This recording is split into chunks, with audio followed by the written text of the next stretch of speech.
আসসালামু আলাইকুম ভাই। মোগো আদু ভাইরে চিনেন? মোগো আদু ভাই, তো মোগো আদু ভাইয়ের সেক্রেটারি তিনি একটা কথা বলছে, একটু শোনেন, একটু কি কথাটা বলছে শোনেন, তার জবাবটা দিতেছি। তিনি যে শিবিরকে নিয়ে যে কথাটা বলছে, যে প্রশ্নটা করছে শিবিরের বিরুদ্ধে, তো এই প্রশ্নের জবাবটা দিতেছে। আপনি আগে আদু ভাইয়ের সেক্রেটারির কথাটা একটু শোনেন মনোযোগ দিয়ে। গতকাল শিবিরের সাধারণ সম্পাদক গণমাধ্যমে বলেছেন তারা প্রতিদিন ইফতারে ৩ লক্ষ টাকা করে ব্যয় করছেন। যদি প্রতিদিন ৩ লক্ষ টাকা করে ব্যয় করা হয়, তাহলে এই পবিত্র রমজানে প্রায় ৯০ লক্ষ টাকা তারা ব্যয় করছেন।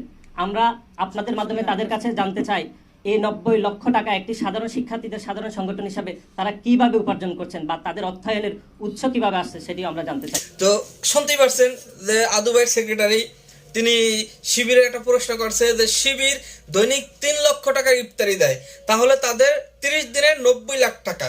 তো এই ৯০ লাখ টাকা তারা কোথায় পায়? ঠিক আছে, তো এই ৯০ লাখ টাকা তারা কোথায় পায়? শিবির যে এত টাকার ইফতারি দেয়, এত এত টাকা খরচ করে, তারা আসলে তাদের এই টাকাটা আসে কোথা থেকে? তো আমি এই আদু ভাই সেক্রেটারি বলি যে ভাই, আপনার শিবির সম্পর্কে ন্যূনতম কোনো ধারণা আছে? আপনাদের শিবিরকে নিয়ে প্রশ্নটা করলেন, শিবির সম্পর্কে কি আপনার ন্যূনতম ধারণা আছে? আরে ভাই, শিবির করতে হলে পকেটে টাকা লাগে, টাকা। যারা শিবির করে তারা টাকা দিয়ে শিবির করে, আপনাদের মতো চাঁদাবাজি করে শিবির করে না। শিবির কোনোদিন চাঁদাবাজি করে না, শিবির কোনোদিন বাস স্ট্যান্ড দখল করে না, শিবির কোনোদিন রাস্তাঘাটে গাড়ি আটকায় পৌরসভার ট্যাক্স বলে তারা ড্রাইভার থেকে টাকা নেয় না। ভাই, শিবির করতে হইলে শিবিরের প্রতি মাসে প্রত্যেকটা শিবির কর্মী, শুধু কর্মীরা, একটা সমর্থক, যে আজকে একটা শিবিরের সমর্থক, যে আমি শিবিরটাকে ভালোবাসি, শিবিরকে দল হিসাবে পছন্দ করি, শিবিরকে আমি সমর্থক করি, যেদিন থেকে সমর্থক ফর্ম পূরণ করেন না, সেদিন থেকেই না প্রতি মাসে আপনাকে নির্ধারিত একটা অ্যানাউন্স দিতে হয় শিবিরের আপনার অ্যাকাউন্টে। তো এটা হচ্ছে আপনার ইসলামিক সিস্টেম, যেরকম ইসলামিক সিস্টেমে কিন্তু এই বিষয়টা থাকে। তো আপনাদের মতো চাঁদা তোলে শিবির সংগঠন চলে না ভাইয়া। আপনাদের মতো চাঁদা তোলে, রংবাজি করে, দখলদারি করে, মাস্তানি করে শিবির সংগঠন চলে না। শিবির সংগঠন করার জন্য টাকা দিয়ে শিবির সংগঠন করতে হয়। আপনারা তো টাকা কামানোর জন্য শিবির করেন, বিএনপি করেন, ছাত্রদল করেন। ভাই, আপনারা টাকা কামানোর জন্য, আপনারা এক একটা পদের জন্য মারামারি করেন, দেখেন না?